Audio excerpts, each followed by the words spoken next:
peserta MPLS tahun ajaran 2020-2021. Di sini Ibu sesuai jadwal kebagian ngasih materi tentang kesadaran hukum atau keluarga sadar hukum atau kadarkum.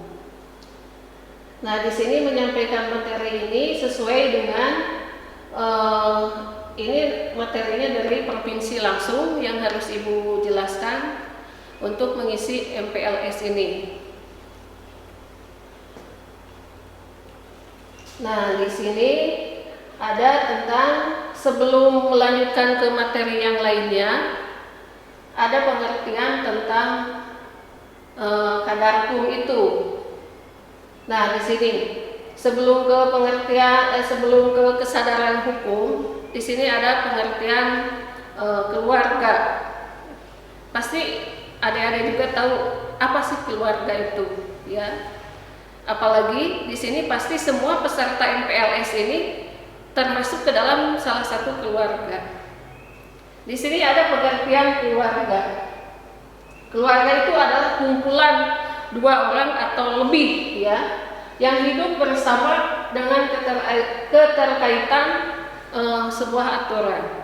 Pasti dalam salah satu keluarga itu, semua keluarga juga sama, pasti di situ ada aturan yang harus dipatuhi dan ditaati oleh semua anggota keluarganya.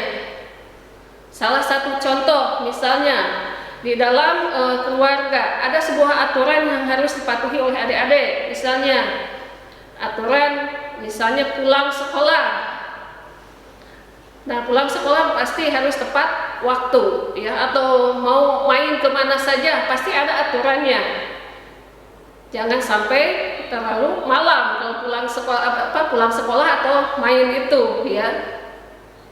Nah, itu. Kemudian ada pengertian definisi kesadaran. Di situ kan keluarga sadar hukum. Tadi pengertian hukumnya, pengertian keluarganya.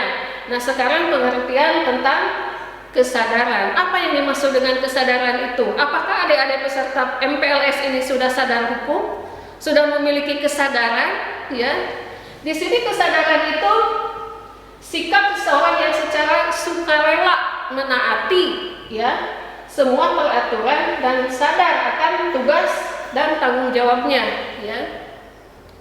Nah, apakah adik-adik di sini sudah ada rasa kesadaran dalam jiwa pribadi adik-adik sendiri untuk menaati peraturan, baik peraturan yang ada di rumah, baik peraturan yang ada di sekolah, baik peraturan yang ada di lingkungan masyarakat, atau untuk lebih luasnya peraturan sebagai warga negara Indonesia. Apakah sudah sadar belum mematuhi aturan itu? Tuh, jadi kesadaran secara sukarela tanpa ada paksaan, kan? Misalnya peraturan di rumah tadi udah dicontohkan, ya. Kemudian peraturan di sekolah. Contohnya peraturan di sekolah apa yang harus dipatuhi, ditaati? Di sekolah, di situ pasti di sekolah juga ada peraturan yang harus ditaati atau dipatuhi, ya. Salah satu contohnya, kalau KBM secara langsung belajar di sekolah, di situ ada sebuah aturan juga. Nah, nanti juga walaupun KBM-nya masih di rumah, belajarnya masih di rumah, tetap ada peraturan yang harus dipatuhi, ditaati oleh adik-adik semua. Misalnya nih, aturan yang belajar di rumah, di situ nanti ada jadwal kegiatan untuk KBM. Nah, di situ adik-adik secara sadar nggak melihat jadwal bahwa hari ini adalah pelajaran bahasa Indonesia, misalnya jam 7 sampai jam berapa misalnya. Nah, adik-adik udah siap dengan kesadaran sendiri untuk mengikuti pelajaran itu. Itu yang dimaksud dengan kesadaran, ya. Kemudian ada kesadaran dalam mematuhi aturan di lingkungan masyarakat. Sudah sadar belum untuk mematuhi aturan yang ada di masyarakat? Salah satu contohnya apa? Tamu wajib lapor dalam waktu 24 jam. Nah, di situ kalau adik-adik bertamu baik ke tetangga yang lain atau ke masyarakat yang lain, ikuti aturan itu dengan kesadaran sendiri. Jangan sampai melebihi batas waktunya. Tuh. Kemudian ada lagi definisi hukum. Di sini sebetulnya definisi hukum itu macam-macam ya. Apa yang dimaksud dengan hukum itu? Banyak para ahli atau pendapat yang mengatakan hukum itu apa? Salah satu hukum di sini definisi hukum adalah himpunan petunjuk hidup sebagai petunjuk hidup. Ya, ada lagi pendapat yang satu lagi.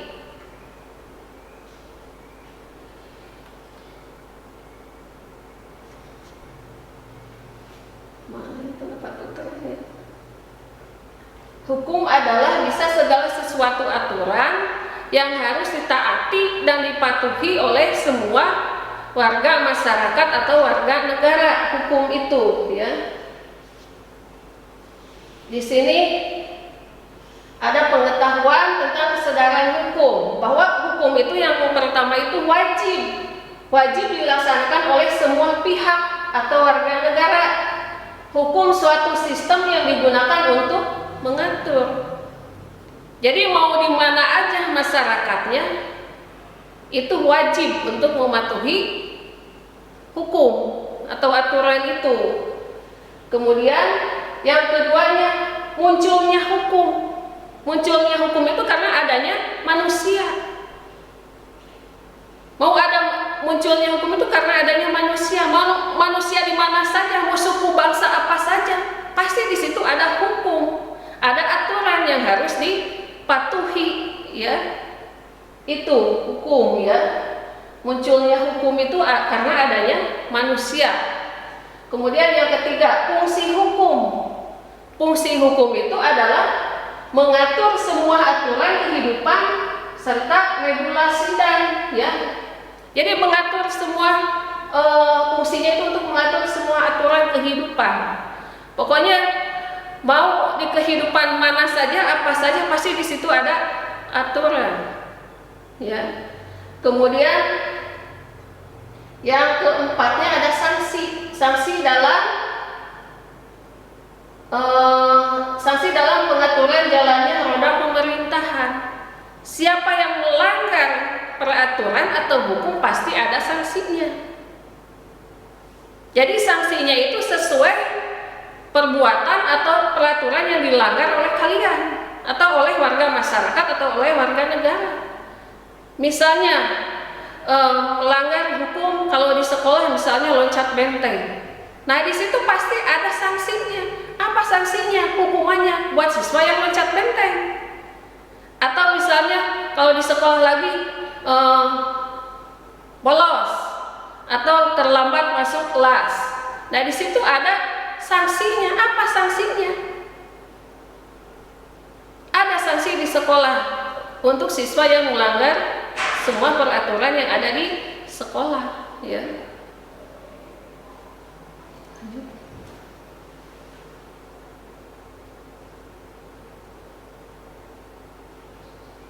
Lanjut.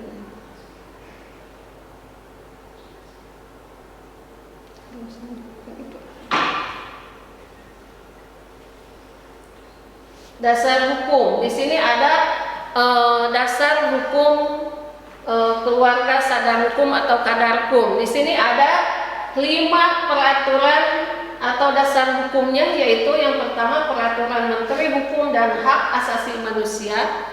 Dan boleh adik-adik bisa melihat ini yang dasar hukumnya, tinggal dibaca aja, ya. Bisa dilanjutkan ke materi yang lainnya.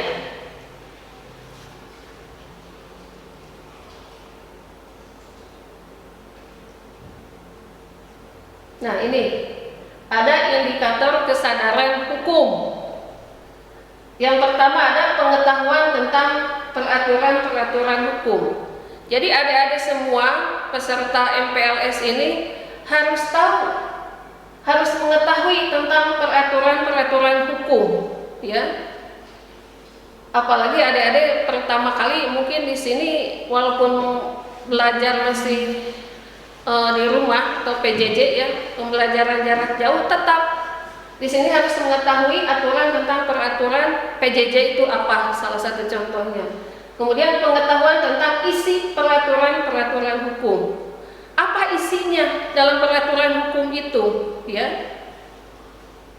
Di situ kemudian yang ketiga ada sikap terhadap peraturan-peraturan hukum. Sikap kalian bagaimana terhadap aturan hukum itu? Apakah cuek saja atau menaatinya dengan penuh kesadaran seperti tadi, ya?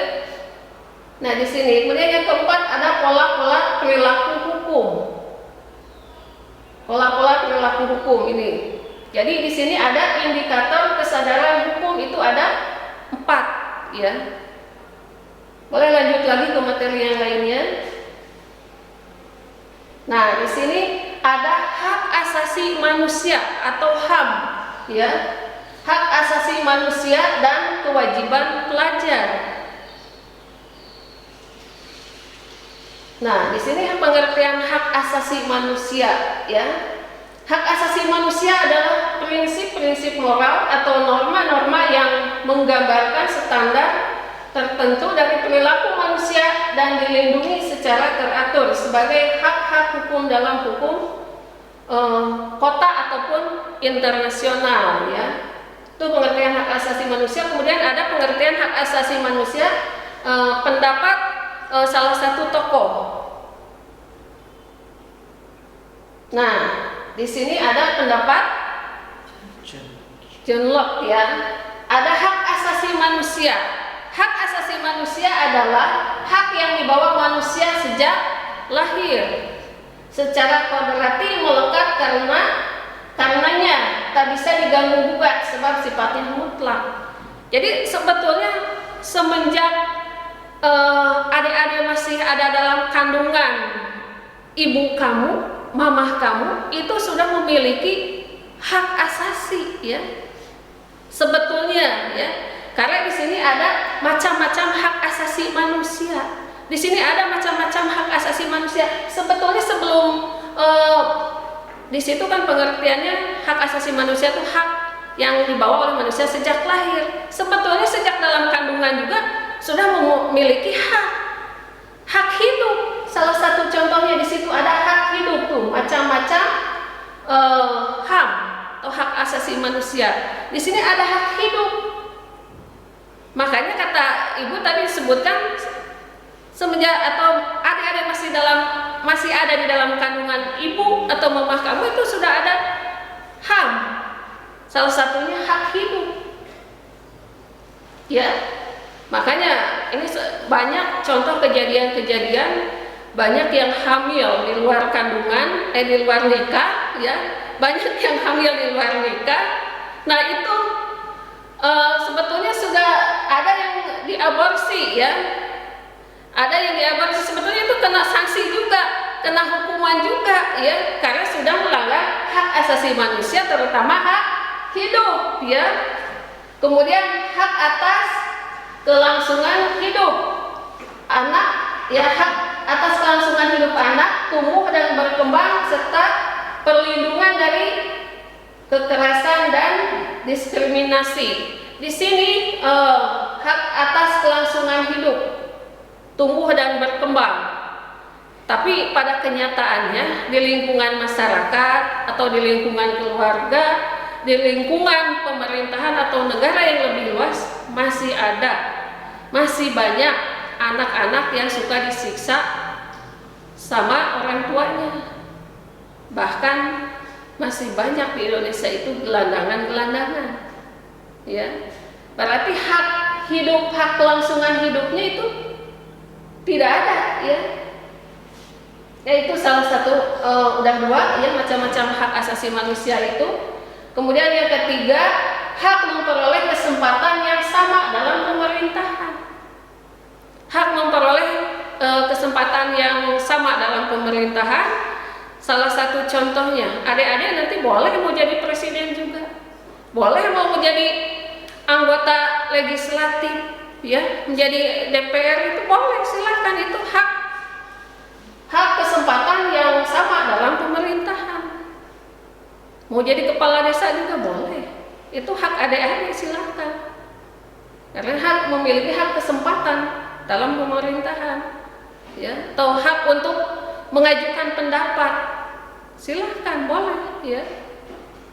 Kemudian yang keempatnya, hak membentuk keluarga, melanjutkan keturunan melalui perkawinan yang sah, boleh. Adik-adik juga nanti boleh mau nikah, mau kawin silahkan, itu hak adik-adik, tapi harus sesuai atau melalui keturunan, melalui perkawinan yang sah. Jangan hamil dulu baru kawin. Jadi harus kawin dulu, nikah dulu sesuai peraturan yang sah, baru hamil punya anak, ya. Kalau sudah sesuai dengan aturan yang sah. Tuh. Kalau di Indonesia undang-undang perkawinan itu undang-undang nomor 1 tahun 74. Itu undang-undang perkawinan. Di situ boleh nikah, boleh kawin itu usia berapa tahun. Untuk laki-laki dan untuk perempuan berapa tahun, ya. Jadi kita kalau sudah sadar hukum, tahu isi hukum itu apa. Salah satu contoh di sini yang ini untuk membentuk keluarga dan melanjutkan keturunan melalui perkawinan yang sah, tadi sudah dijelaskan. Jadi kalian harus sadar hukum. Sesuai undang-undang perkawinan, nikah itu harus usia berapa tahun, ya. Jadi jangan sampai usia 15 tahun atau usia 12 tahun baru tamat SD, SMP, itu tidak boleh nikah dulu karena tidak sesuai dengan undang-undang perkawinan. Tuh. Kemudian mengembangkan diri melalui pemenuhan kebutuhan dasar, mendapat pendidikan, memperoleh manfaat dari iptek, seni dan budaya. Di sini memiliki hak untuk mendapatkan pendidikan. Berarti di sini adik-adik peserta MPLS sudah mendapatkan haknya, ya. Sudah mendapatkan haknya, salah satunya mendapatkan hak pendidikan. Jadi alhamdulillah adik-adik MPLS, peserta MPLS di sini sudah terima di SMAN 1 Dalandan. Nah, di situ hak untuk mendapatkan pendidikannya sudah ada. Kemudian hak untuk memajukan diri dalam memperjuangkan hak secara kolektif. Kemudian lanjutkan lagi di sini hak atas pengakuan, jaminan, perlindungan, kepastian hukum yang adil serta perlakuan yang sama di hadapan hukum. Nah, di sini salah satunya di sekolah juga adik-adik peserta MPLS ini memiliki hak, ya, di dalam sekolah ini untuk mendapatkan pendidikan, kemudian untuk mendapatkan fasilitas yang layak. Jadi tidak dibeda-bedakan. Kemudian di dalam di sini ada perlindungan hukum juga, dijamin keamanan hukumnya, ya. Jadi maksudnya tidak berat sebelah, ya, dalam menerima keadilan dalam bidang hukum. Memang banyak contoh di lingkungan masyarakat atau di lingkungan pengadilan Indonesia itu sebetulnya dalam penegakan hukum, dalam perlindungan hukum itu banyak yang belum adil. Salah satu contohnya dalam penegakan hukum di pengadilan-pengadilan yang ada di Indonesia itu, kenapa disebutkan tadi banyak yang belum adilnya? Ya, salah satu contohnya, ya, dalam pencurian, nenek-nenek cuma mencuri sepotong kayu atau kayu, ya, hukumannya lebih berat daripada yang korupsi, triliunan, miliaran. Itu salah satunya. Makanya di sini mendapatkan atau memiliki pengakuan yang sama di hadapan hukum. Coba silahkan adik-adik lihat, nonton di berita, di televisi, apakah hukum di Indonesia itu udah betul-betul diterapkan dengan tegas, dengan tegak? Tinggal dilihat saja, mendengarkan di berita. Banyak yang tidak mendapatkan perlindungan hukum secara adil ya di Indonesia itu pada kenyataannya itu. Kemudian yang selanjutnya di situ ada hak atas pengakuan bekerja serta mendapatkan imbalan dan perlakuan yang adil dan layak dalam hubungan kerja. Itu termasuk hak asasi manusia ya. Mau bekerja di mana saja ya, mau di lingkungan mana saja, pasti di sini ada mendapatkan imbalan, perlakuan yang adil. Bagaimana di Indonesia? Apakah hak asasi manusia itu sudah betul dilaksanakan seperti yang ini? Bekerja serta mendapatkan imbalan, perlakuan yang adil dan layak dalam hubungan kerja. Kadang-kadang sebuah pabrik, perusahaan dalam misalnya karyawannya sudah bekerja, tetapi imbalan atau gajinya itu belum dibayarkan. Berarti hak asasi manusia ini masih ada yang masih dilanggar nih, yang ini ya. Tuh macam-macam hak asasi manusia yang harus dilaksanakan atau dihargai ya. Jadi bebas, hak asasi manusia itu bebas. Maksudnya di sini bebas itu, tetapi bukan bebas semaunya saja, tetapi bebas di sini juga ada keterikatan dengan orang lain ya, hak asasi itu. Lanjutkan lagi. Nah, di sini masih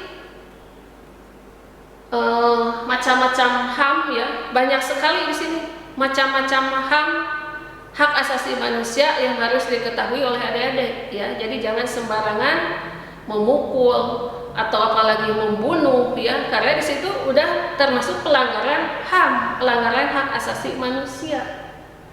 Di sini berhak atas status ya, berhak atas status kewarganegaraan. Apakah adik-adik peserta MPLS ini sudah memiliki status kewarganegaraan Indonesia atau belum? Di sini salah satu untuk menunjukkan status kewarganegaraan Indonesia itu apa?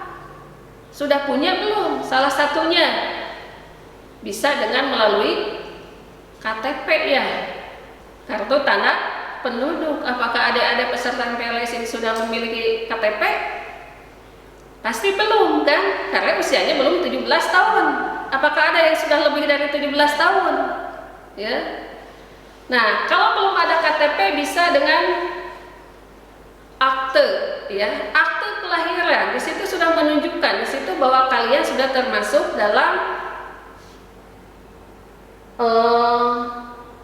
status, memiliki status kewarganegaraan. Kebebasan hak asasi, kebebasan memeluk agama, beribadah menurut agamanya masing-masing. Di situ hak adik-adik silahkan untuk memeluk agama dan beribadah sesuai agamanya masing-masing. Jadi di sini tidak ada paksaan untuk memeluk sebuah agama itu, mau agama Islam, mau Hindu, mau Buddha, mau Kristen, itu hak masing-masing ya, silahkan. Dan melaksanakannya boleh melaksanakan ibadah sesuai dengan agamanya masing-masing. Yang penting di sini ada saling menghargai dan menghormati antar pemeluk agama yang ada di Indonesia.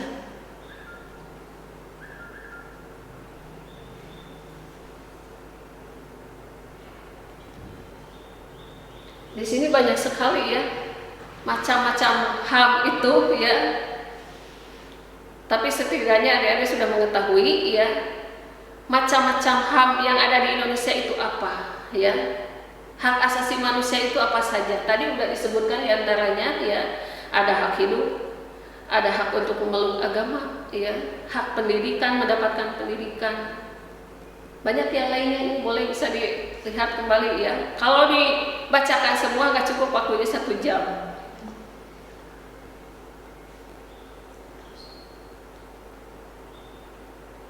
Nah, di sini ada kewajiban pelajar. Ini kan semua termasuk pelajar ya. Di sini ada kewajibannya menghormati HAM orang lain, menghormati hak asasi orang lain. Apakah adik-adik di sini sudah menghormati hak asasi orang lain? Tinggal dijawab masing-masing ya, itu.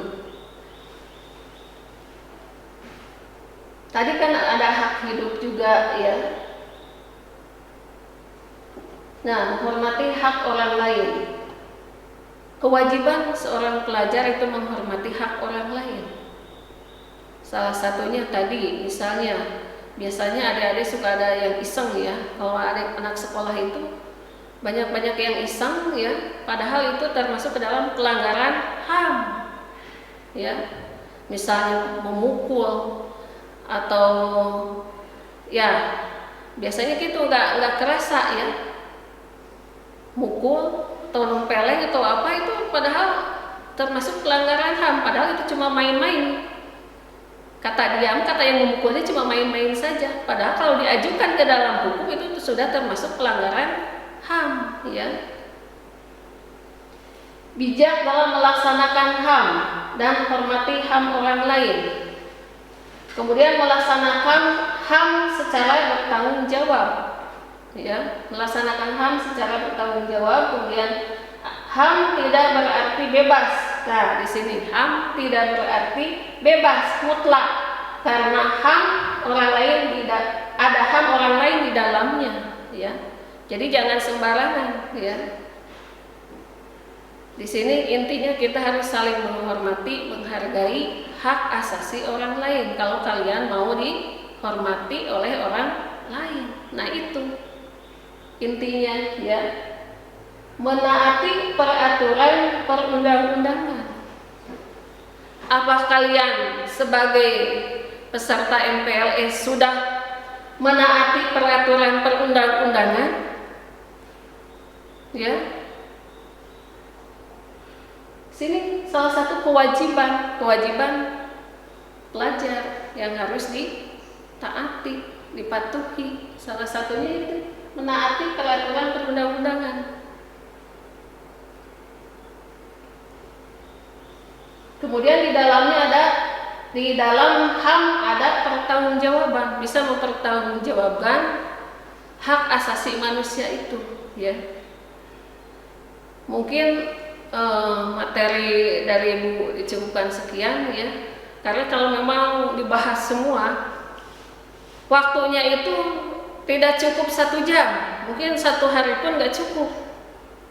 Nah, di sini ada Kadarkum atau Keluarga Sadar Hukum tingkat provinsi atau Jawa Barat, ya, sudah dilaksanakan. Di sini ada tayangan-tayangannya, silakan bisa diperlihatkan.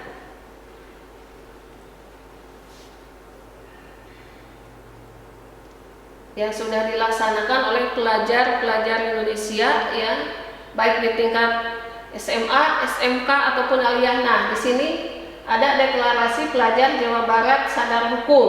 Ini sudah dilaksanakan, ya. Bisa dilanjutkan kembali.